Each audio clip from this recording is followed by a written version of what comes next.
Pai do Senhor, queridos, queremos saudar a você desse lado com a bendita paz do nosso Senhor Jesus Cristo. Queremos neste momento, na verdade, trazer a palavra do Senhor. Antes, porém, e sem mais delongas, nós vamos ler em Isaías 53, versículo 10, onde assim se lê: Todavia, ao Senhor agradou Moelo, fazendo-o enfermar. Quando a sua alma se puser por expiação do pecado, verá a sua posteridade. Pai Santo, Eterno e Justo, te louvamos, te glorificamos e te bendizemos. Quero, Deus, nesta manhã entregar na tua presença a minha vida e pedir-te, ó Santo dos Santos, que usa-me como apenas canal para transmitir a tua palavra. Toca os nossos corações com a sua palavra para nos transformar. Pai, nós oramos em nome de Jesus Cristo. Amém. Então, queridos, nós vamos falar mesmo da palavra do Senhor. Vamos falar do tema a essência da cruz. A essência da cruz é o nosso tema. Na verdade, nós sentimos a necessidade de trazer este tema porque a essência da cruz está sendo perturbada nos últimos dias. Falar da essência da cruz ou falar da cruz, geralmente sem falar do amor de Deus, é complicado. Então queremos também falar que a essência da cruz é o amor de Deus. Alguma vez perguntava, por que muitas coisas acontecem como acontecem? Eu disse unicamente, tudo o que acontece revela o amor de Deus. Por mais que não compreendamos, mas tudo o que acontece vem revelar o amor de Deus. Então, queridos, quando nós olhamos para a cruz, o que nós vamos perceber é o amor de Cristo, é o amor de Deus. Mas há um erro que geralmente cometemos, que a história já cometeu muitas vezes nas suas pregações. O fato de pensarmos que a cruz é só o sofrimento físico de Jesus. Muitos de nós, quando pregamos sobre a cruz, pregamos sobre os cravos, pregamos sobre a coroa de espinhos, pregamos sobre o chicote, pregamos sobre o azeite, pregamos sobre a dor física de Jesus Cristo. E no final de tudo, o pregador chora, as pessoas choram. E o que acontece? Nada mais. Mas a cruz está acima do sofrimento físico de Jesus Cristo. Quando nós lemos nas Escrituras, no exemplo do versículo 10, que nós lemos do capítulo 53, habitualmente as pessoas, quando pregam sobre Isaías 53, elas vão até o versículo 6, que fala do sofrimento físico. Mas no versículo 10 nós percebemos que este sofrimento foi um propósito divino. Então, é no versículo 10 onde nós encontramos a explicação do porquê do sofrimento e como chega a nós a salvação de Deus. Queridos, enfim, eu perguntaria, se nós, na nossa consciência, a nossa salvação é por meio do sofrimento, apenas o sofrimento físico de Jesus Cristo, como nós explicaríamos isso? Como nós explicaríamos que aquelas bofetadas feitas ou dadas a Jesus por romanos e a rejeição dos judeus, isso paga os nossos pecados? Como nós explicaríamos isso? Se nós olharmos pela história, ela nos leva a perceber que pregar que apenas, vou repetir, apenas o sofrimento físico de Jesus garantiu-nos a salvação, pregar isso e olhar pela história, nós estaríamos a pregar heresia, completamente um erro, um engano. Porque a história leva-nos a perceber que não só o sofrimento físico de Jesus, mas tem elementos lá que garantiram a nossa salvação. Então a pergunta seria, o que aconteceu na cruz para levar Deus a perdoar os nossos pecados? Essa é a primeira pergunta. A segunda pergunta que faríamos é, e por que era necessário que o Filho de Deus, feito carne, morresse? Por que não poderia simplesmente nos perdoar? Se tu cometes um erro contra mim, ou se eu cometo um erro contra si, eu sou orientado pela palavra de Deus, por Deus, somente a perdoar você, sem nenhum outro sacrifício. E por que foi necessário um sacrifício? Se nós lermos em Provérbios 17, versículo 15, assim se lê: o que justifica o ímpio e o que condena o justo são abomináveis ao Senhor. Tudo, tanto um como o outro, são abomináveis. É o que nós lemos nas Escrituras Sagradas.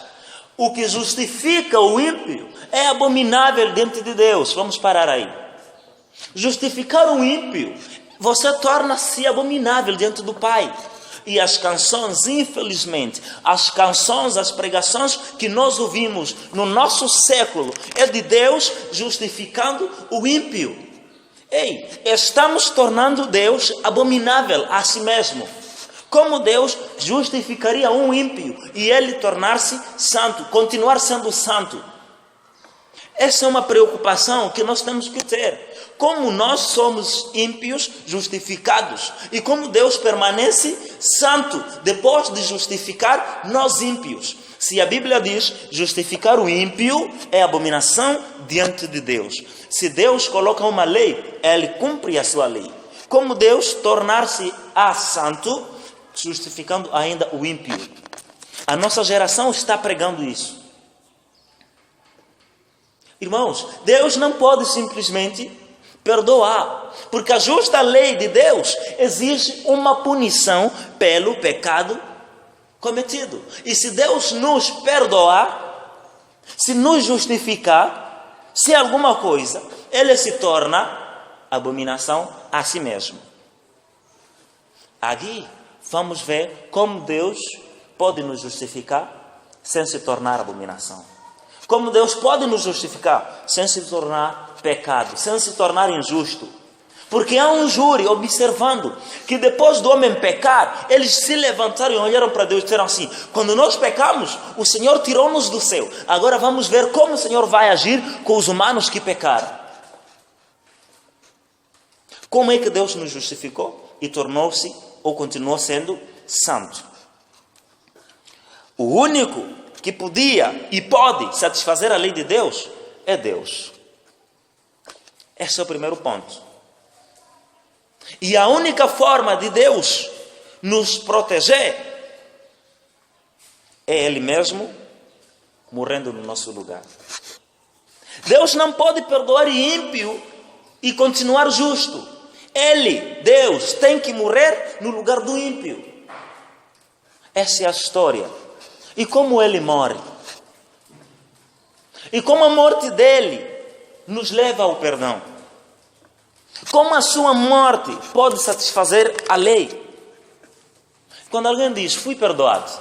Por exemplo, quando alguém diz, eu fui perdoado. De quem você foi perdoado? Quando você diz, fui salvo. Eu fui salvo. De quem você foi salvo? Não foi do pecado que fomos salvos.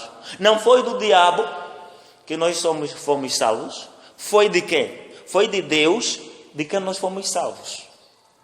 Porque Ele mesmo nos lançaria para o inferno. Lá em Lucas 12, de 4 a 5, nós percebemos isso. Não tema o homem que pode matar simplesmente o corpo, mas tema aquele que pode matar o corpo e levar a alma para o inferno.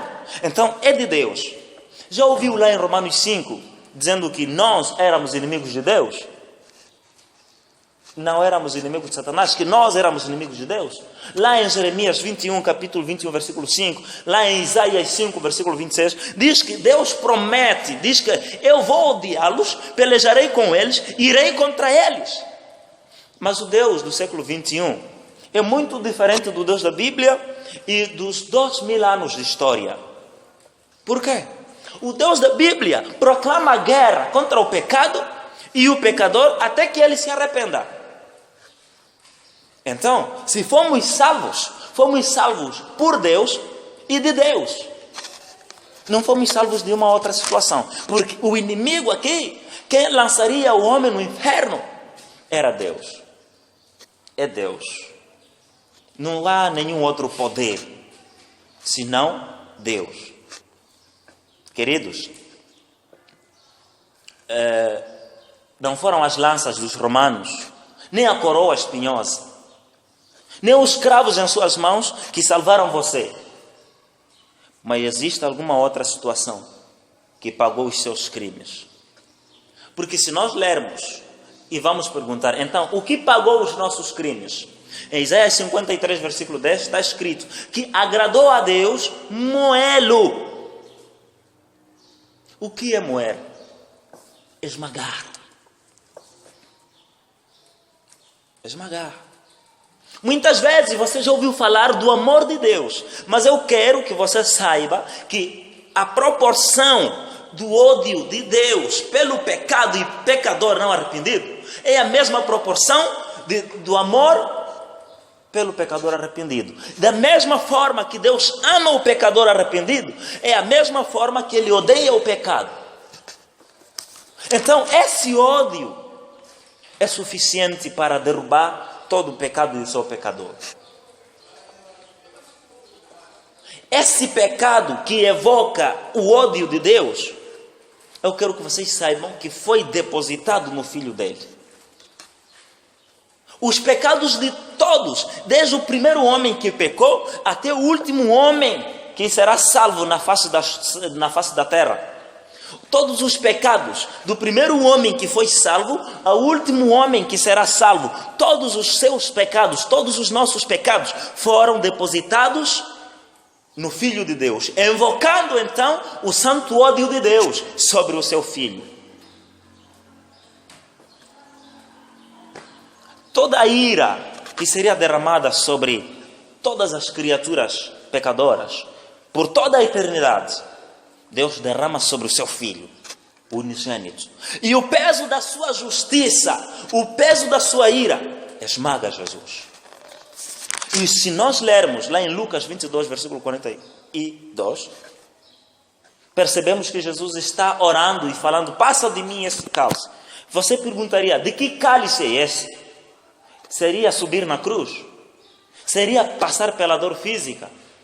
Podemos estar errados se pensarmos assim. Porque na história houve mártires que morreram glorificando a Deus. Morreram glorificando a Deus. E por que Jesus estaria chorando para subir na cruz? Quando ele disse, salva-me dessa hora e passa de mim esse cálice, não foram os cravos, nem a madeira, nem o chicote que ele estava pensando.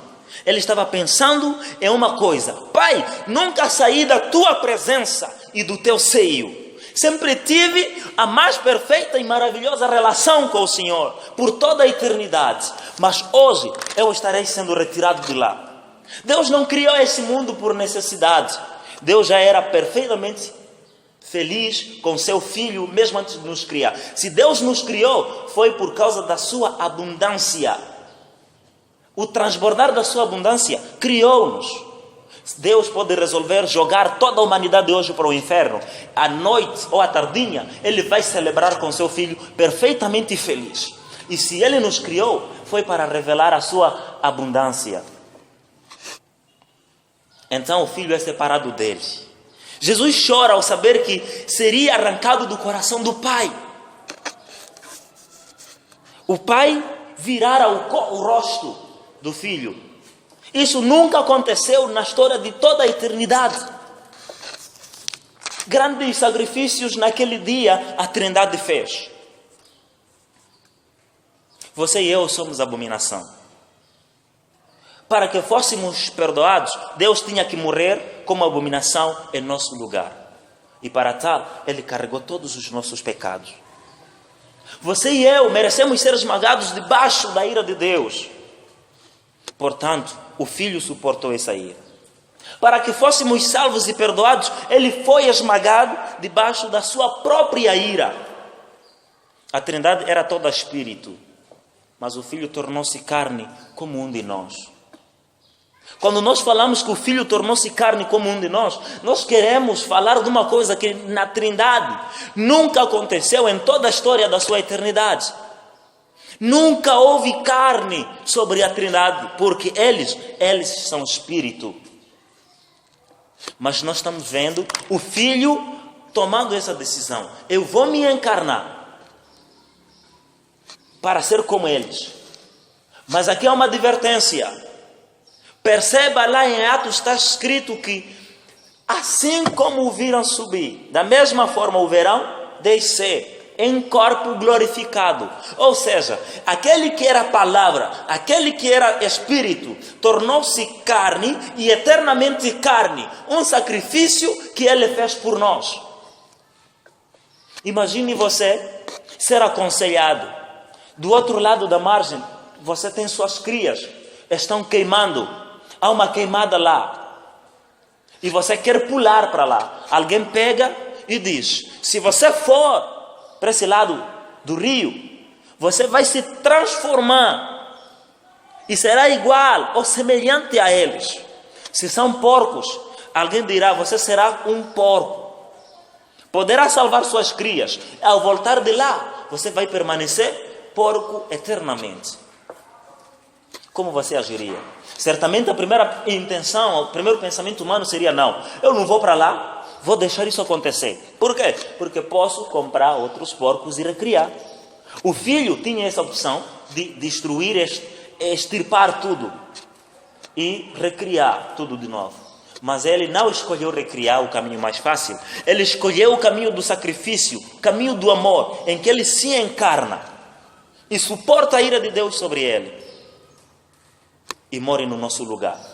Naquele dia, o inferno estava olhando para a justa paga do nosso pecado.